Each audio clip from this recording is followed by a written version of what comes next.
Good morning. My name is Michael Sibilia of BSIT Civil Technology 33, and for this morning, I'm going to discuss the basic terms of IP commercialization. So, the phrase intellectual property is used to describe creations of the mind, an invention, a design, an image, a piece of writing, a piece of music, a video game, a decorative motif, and even a fragrance.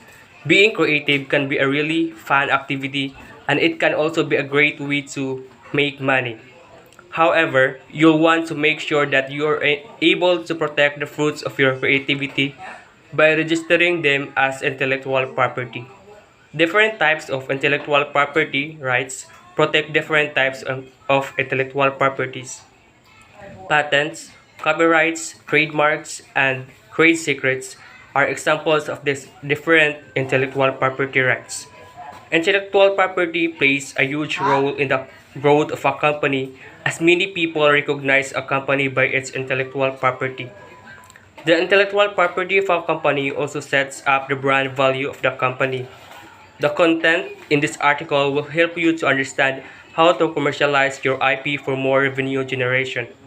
Intellectual property commercializations involve the process of turning your intellectual property into a commercial product.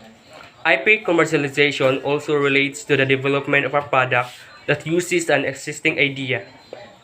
Sometimes, an innovative product may not be feasible to develop. In these cases, the inventor can license their intellectual property to another company. This may lead to a higher profit margin and more product sales. So, there are several routes of IP commercialization. So, first, make use of your IP. Utilizing your intellectual property is a smart business move. Converting your intangible IP into tangible products, however, will take a lot of work. That's why many companies hire a product development team to make the process smooth and efficient. Next is licensing. Licensing your IP is a way to give access to your IP to other parties based on certain conditions set by you. It is called licensing contract between two parties. There are two types of licensing contracts: exclusive licensing and non-exclusive licensing. When you grant an exclusive license, you are giving the license holder the sole right to use your IP. This limits other companies from using your technology, so you can charge a higher licensing fee. On the other hand, if you grant a non-exclusive license, you are allowing multiple companies to use your IP. Since there are more users, the licensing fee is lower. Next is cross-licensing agreement. A cross-licensing agreement enables each party to access the other's essential technology, which can help further their own technological progress. These agreements are often made between companies that are competitors in order to avoid costly legal battles. Cross-licensing agreements are beneficial to both parties involved. Next is assignment. IP assignment is like selling your IP to other company. Next is assignment. IP assignment is like selling your IP to other party, just like selling your own house, car, and etc.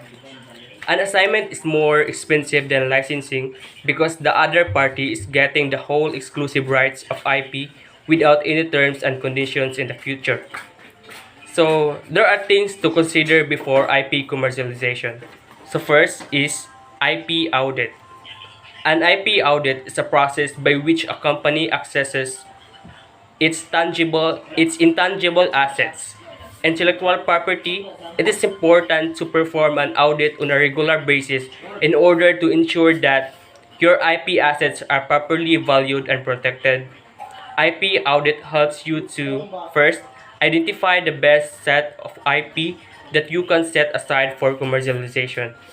Next, identify your IP that is about to expire. Next is identify the potential infringers of your IP. Next is identify IP that you don't want to continue with.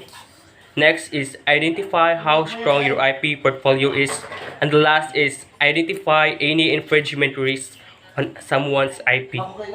Next is IP valuation. IP valuation is a process to know the worth of your IP. There are several ways in which you can value your IP, but the market analysis is the optimum way to start with. Market analysis gives you a broad picture of your IP in the market. Market analysis involves knowing the market size of your IP. Example is customer. Next is knowing the current demand of your IP. Next is knowing your competitors in the market. And the last is knowing potential buyers of your IP.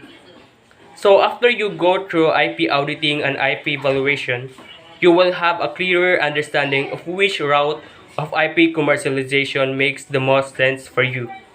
For example, you may decide that you want to sell your specific IP or license other, or you may decide that you want to make commercial products out of other IP.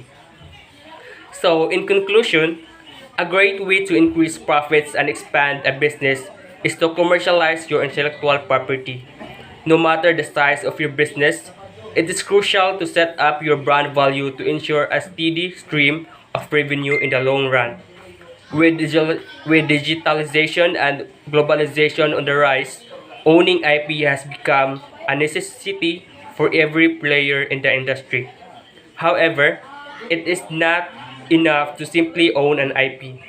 One must also know how to commercialize it in order to reap the benefits down the line. Otherwise, IP can become a bad investment.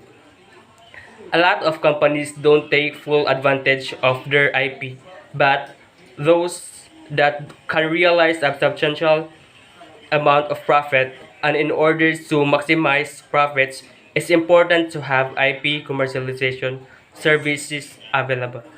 So that's all for today, and thank you for listening.